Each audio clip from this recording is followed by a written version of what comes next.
kabar hari ini? Berkat Tuhan luar biasa. Yes, yes, yes. Baik Bapak Ibu, sebelumnya saya secara pribadi mengucapkan selamat tahun baru bagi kita semua. Juga selamat tahun baru Imlek bagi kita semua juga. Karena saya melihat kita semua merayakan tahun baru Imlek waktu hari Minggu. Sepanjang Pasar 7 sampai dari depan sampai belakang macet total, sampai mau jalan aja nggak bisa, mau muter jauh-jauh baru bisa lewat. Jalan kaki pun sempit-sempitan. Itu saking meriahnya merayakan tahun baru Imlek. Nah, suara petasan begitu berdentum, duar der di atas atap rumah, nggak bisa tidur juga. Tapi ya nggak apa-apa, itu namanya kemeriahan. Kita menyambut merayakan tahun baru Imlek, bukan berarti kita ikut menyembah Tuhan mereka atau yang mereka sembah, tetapi kita melestarikan budaya. Itu tidak ada salahnya saudara, kita melestarikan budaya dengan ikut memeriahkan tahun baru Imlek, tapi kita tetap berpegang teguh dengan keyakinan kita. Nah saudara, ketika tahun baru datang atau ketika akhir tahun ataupun tahun baru sudah diawali, kebanyakan orang sudah merencanakan apa yang akan dilakukan di sepanjang tahun ini. Program apa yang akan dilakukan? Kalau anak sekolah mungkin memiliki program mau lebih giat belajar lagi, mau meningkatkan nilai supaya ranking lebih bagus lagi. Kalau yang bekerja mungkin ingin meningkatkan loyalitasnya sehingga dapat menjadi pekerja yang lebih baik lagi. Seorang istri atau suami ingin menjadi lebih baik di tahun yang baru. Nah, keluarga juga kita berharap memiliki keluarga yang rukun, yang aman, yang tentram, yang damai. Nah, itu keinginan kita atau harapan kita. Namun saudara, terkadang harapan tinggallah harapan. Yang terjadi tidak sesuai dengan yang kita inginkan. Kita menginginkan sukses, tapi kita justru mengalami kerugian. Nah, itu tidak bisa kita prediksi atau tidak bisa kita selami ya, karena apa yang akan terjadi esok kita tidak akan pernah mengetahuinya. Nah, tapi apapun itu yang akan terjadi dalam kehidupan kita, baik yang baik maupun yang buruk, ketika kita berjalan bersama dengan Tuhan, maka segala sesuatunya akan mendapat kemenangan atau dilancarkan, atau segala sesuatunya akan indah pada waktunya, walau itu tidak sesuai dengan yang kita inginkan. Tapi kita dapat menyikapi apa yang terjadi dalam kehidupan kita dengan baik. Karena apa? Karena pimpinan Tuhan, karena kita berjalan bersama Tuhan. Nah, untuk dapat kita mencapai apa yang kita inginkan, apa yang kita harapkan di dalam kehidupan kita, kita berjalan bersama Tuhan. Nah, apa yang harus kita lakukan di saat kita berjalan bersama Tuhan? Nah, kita berjalan bersama Tuhan untuk dapat mencapai apa yang kita harapkan, yaitu yang pertama adalah kita berjalan dengan penuh iman, dengan sungguh-sungguh, dengan yakin. Iman adalah dasar dari segala sesuatu yang kita harapkan dan bukti dari segala sesuatu yang tidak kita lihat. Itu di Ibrani 11 ayat yang pertama. Kemudian kalau terjemahan modern, iman adalah kepastian segala sesuatu yang diharapkan dan bukti dari segala sesuatu yang tidak kita lihat. Jadi artinya beriman itu kita memiliki kepastian, ya. Di sini adalah iman adalah kepastian dari segala sesuatu yang kita harapkan. Jadi kita memiliki kepastian dengan pengharapan kita.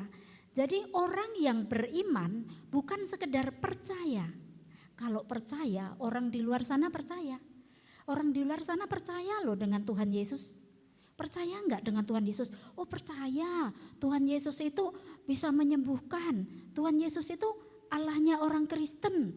Tapi kalau suruh beriman, maksudnya dia menyerahkan kehidupannya, berserah kepada Tuhan Yesus. Dia tidak mau. Karena dia cuma percaya bahwa Tuhan Yesus itu Allah, percaya Tuhan Yesus itu sanggup menyembuhkan, percaya Tuhan Yesus itu ajaib, tapi tidak mau menerima Tuhan Yesus sebagai Tuhan dan Juru Selamat. Nah, beriman juga bukan sekedar berhayal. Nah, kalau berhayal itu, wah nanti kalau saya punya duit banyak, nah saya pengen beli ini, beli itu, pengen beli mobil yang bagus, pengen beli mobil yang merek ini, merek itu, pengen beli rumah yang megah. Nah, itu berhayal, seandainya saya nanti jadi ini, jadi itu, jadi ini, jadi itu. Nah, itu berhayal. Tapi beriman berbeda dengan berhayal. Beriman adalah keyakinan yang kuat, yang teguh. Ya saudara, di dalam Tuhan bahwa apa yang kita harapkan, jika itu sesuai dengan kehendak Tuhan, pasti akan terjadi. Nah, ada kepastian ketika kita beriman di dalam Tuhan. Orang yang beriman punya dasar yang kuat bahwa apa yang diharapkan pasti terjadi dalam kehidupannya. Nah, tapi beriman bukan berarti sombong, bukan berarti juga mengandalkan diri sendiri. Bahwa orang yang beriman adalah punya penyerahan diri penuh kepada Tuhan. Jadi serahkan semuanya kepada Tuhan. Apa kerinduan kita, serahkan kepada Tuhan. Apa yang kita lakukan, serahkan kepada Tuhan. Jadi tidak sombong. Wah, saya punya Tuhan Yesus kok. Nah, saya pasti bisa ini dan bisa itu. Nah, saya pasti bisa melakukan ini, melakukan itu. Nah, itu mengandalkan diri kita sendiri. Tapi kalau berserah, Tuhan, kerinduan saya ini loh Tuhan. Saya ingin menjadi yang pribadi yang lebih baik Tuhan. Saya ingin menjadi pelayan-Mu yang setia Tuhan, yang berkenan kepadamu. Serahkan kepada Tuhan. Nah, tanpa kita sadari, nanti Tuhan yang akan bekerja dalam kehidupan kita.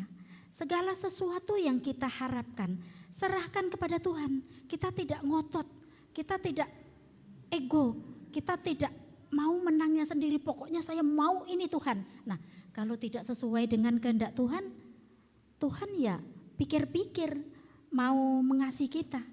Tapi selama itu sesuai dengan kehendak Tuhan, pasti akan digenapi dalam kehidupan kita.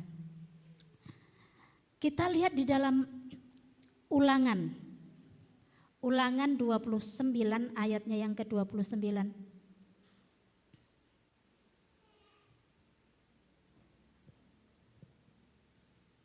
Oke, kita baca bersama-sama. 1, 2, 3.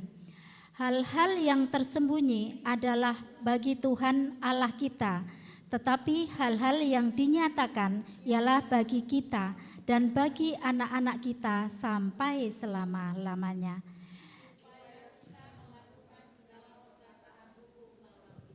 Amin. Jadi saudara, segala sesuatu tentang Tuhan tidak semuanya dinyatakan bagi manusia. Jadi ada hal-hal yang tidak terselami bagi pikiran kita karena manusia terbatas. Ya, hanya Tuhan. Kalau orang dunia bilang rahasia ilahi, Seperti itu. Jadi tidak segala sesuatu itu dinyatakan. Nah itu bagi Tuhan.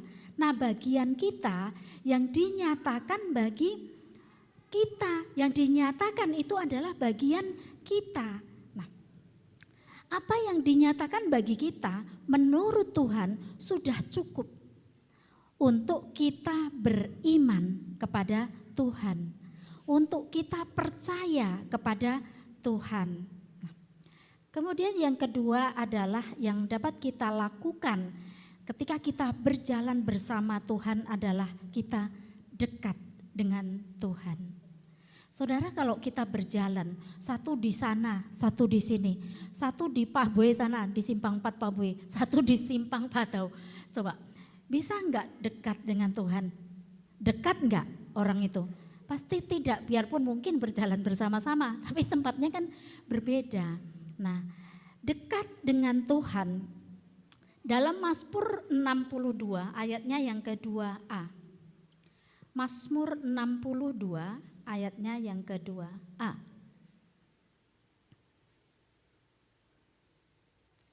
Oke, demikian firman Tuhan. Hanya dekat Allah saja aku tenang.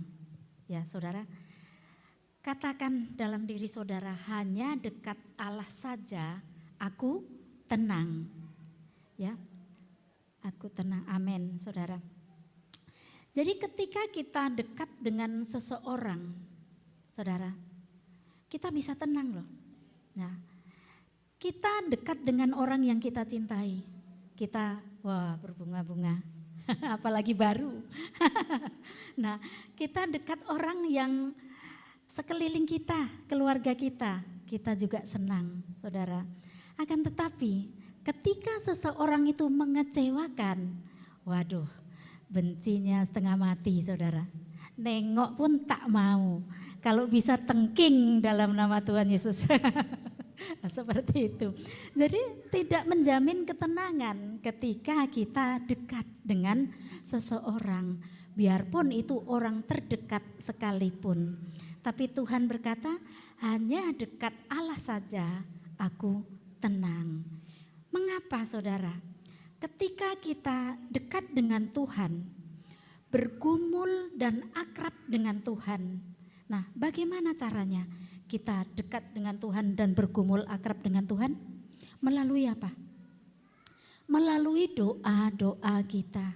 Saudara pernah enggak ketika saudara berdoa tidak tahu apa yang harus dikatakan saudara, saking bunteknya di dalam hati ini, saudara, hanya air mata yang keluar. Tapi jangan takut, saudara tahu, Tuhan tahu bahasa air mata. Tuhan juga tahu bahasa yang tak terkatakan, saudara. Jadi ketika kita berdoa, mengutarakan segala sesuatunya yang kita rasakan, yang kita pikirkan, Tuhan ada di samping kita. Tuhan setia mendengarkan kita. Tuhan menolong kita tepat pada waktunya. Hanya saja kita seringkali tidak sabaran menantikan waktunya Tuhan. Ketika kita meminta, kita maunya saat ini juga harus ada. Tapi Tuhan tidak demikian, tepat pada waktunya Tuhan. Karena itu waktu yang terbaik. Nah, kita juga dapat bergumul dengan Tuhan atau dekat dengan Tuhan itu dengan penyembahan kita. Dengan penyembahan kita. Minggu lalu kita sudah mendengarkan firman Tuhan yang disampaikan oleh hambanya, yaitu membangun manusia roh. Dengan menyembah Tuhan, kita dengan sungguh-sungguh roh kita ini benar-benar seperti melayang, seperti tertuju kepada Tuhan. Apa yang kita rasakan? Kita menjadi terbangun, roh kita terbangun saudara. Sehingga ketika kita selesai menyembah Tuhan, kita selesai memuliakan Tuhan itu seperti ringan rasanya. Seperti beban permasalahan kita itu hilang, plong rasanya. Nah, itulah kita dapat merasakan hadirat Tuhan dengan penyembahan kita, dengan pujian kita. Dikatakan bahwa di atas pujian ada kuasa, saudara. Jadi lakukan, jangan hanya berdoa, tapi juga lakukan pujian, penyembahan, supaya kita semakin akrab dengan Tuhan.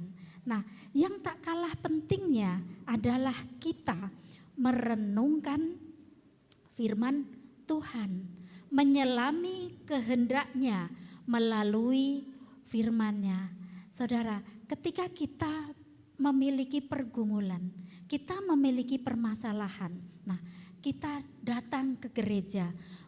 Tidak semua orang ketika membaca firman Tuhan dimengertikan ya. Tidak semua orang ketika membaca Alkitab itu dapat rema. Apa ini yang Tuhan kehendaki dalam diri kita? Tetapi ketika firman Tuhan disampaikan itu tidak disangka-sangka loh saudara. Itu Roh Kudus bekerja dan firman Tuhan yang disampaikan masuk ke dalam hati kita itu dapat pas dengan apa yang kita rasakan. Saudara, kok firman Tuhan ini kok pas banget dengan apa yang kita rasakan ya.